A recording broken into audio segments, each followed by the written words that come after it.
Assalamualaikum,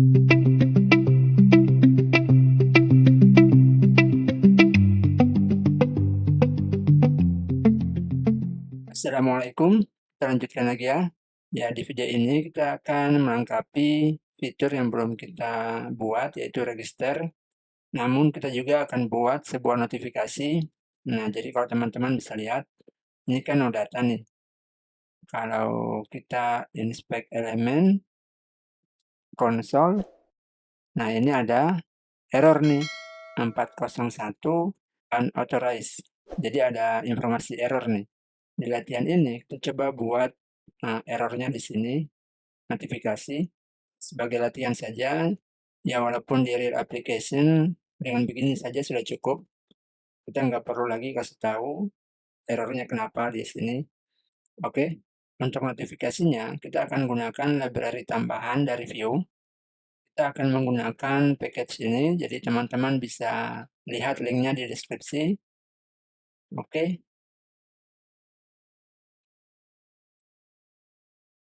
nah jadi silakan diinstal seperti ini.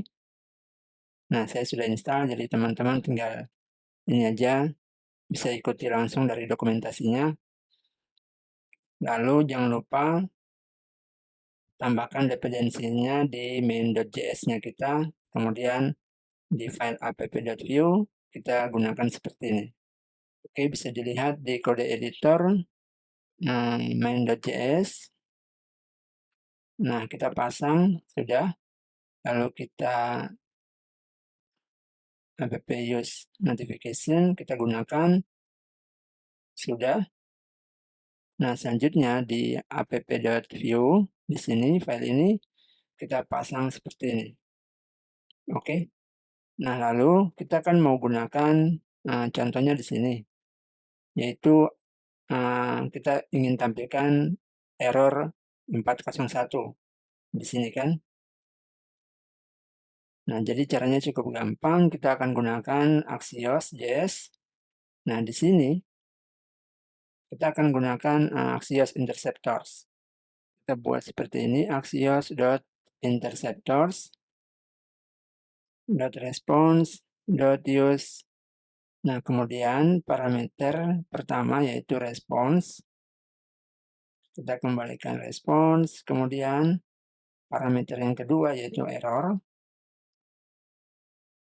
function, lalu kita buat if error response status. Oke. Nah, ini bebas ya, kita buat aja misalnya sama dengan 401. Oke, lalu kita pasang nih notify, kita buat titel error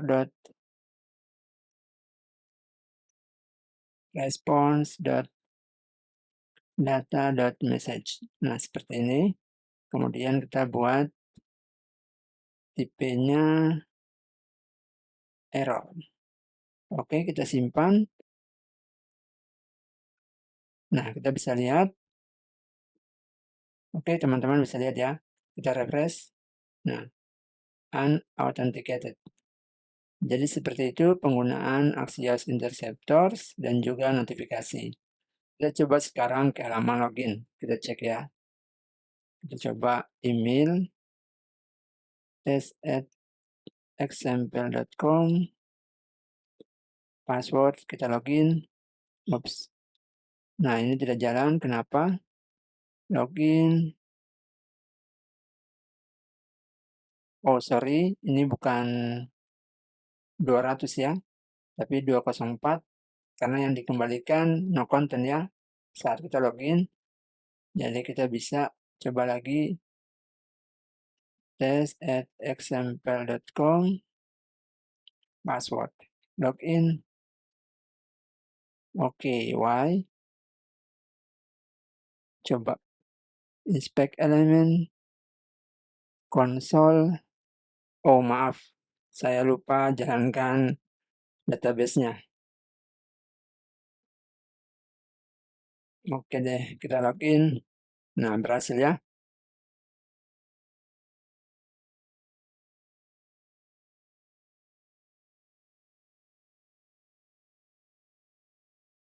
Nah, teman-teman bisa lihat di linknya kita, ini yang masih aktif di home, walaupun kita sudah ke login, kita ke register, tetap yang masih aktif home. Nah, ini kita bisa buat banding kelasnya, atau kita merubah kelasnya seperti ini. Nah, kita bisa ke halaman nav.view, lalu kita lihat home ini yang membuat aktif adalah kelas aktif. Oke, jadi caranya gimana? Jika kita klik login, maka kelas aktif akan ditambahkan di sini. Jadi tulisan aktif nih, kayak gini.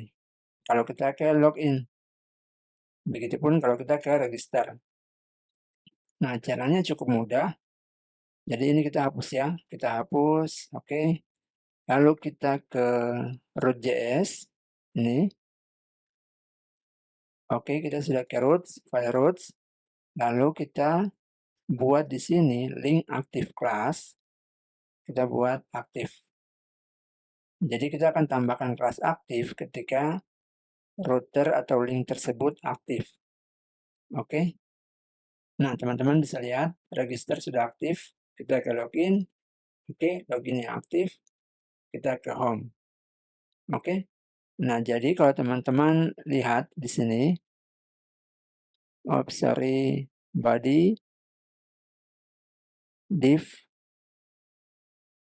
kemudian navbar ya, navbar, lalu ada mana ya, UL ini ya. Oke, ini. Nah, ini ya, kita punya.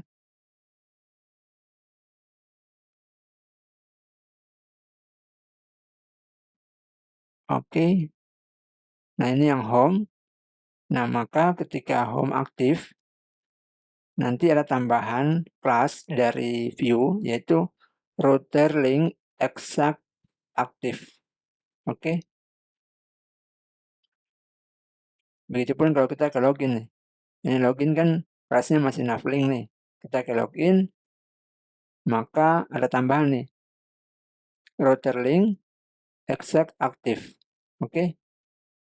Jadi jika kita ingin mengcustom CSS-nya, oke, cukup gampang. Jadi kita ke sini nav ya. Kita buat style. Oke, style scope. Lalu kita buat ini ya. Linknya kita buat seperti ini, nav link. Nah, CSS-nya kita custom seperti ini. Kelas nav link. Oke. Kemudian kelas aktif. Lalu kita misalnya buat color green. Contohnya ya, seperti ini. Nah, teman-teman bisa lihat login, register, home. Oke. Oke, kita kembalikan aja ya. Jadi ini kita hapus saja. Nah, silakan teman-teman mau gunakan, silakan ya. Nah, sekarang kita akan buat halaman register. Sebagaimana kita buat halaman login ya. Jadi di sini tidak perlu saya jelaskan, tinggal dilihat saja codingannya.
Oke, demikian latihan kita di video ini. Semoga teman-teman bisa memahaminya. Nah, di video berikutnya kita akan membuat forgot password. Jika kita lupa password, maka kita akan memasukkan email kita dan aplikasi akan mengirimkan link reset password ke email kita. Oke, semoga bermanfaat. Sampai jumpa di tutorial berikutnya. Salam programmer.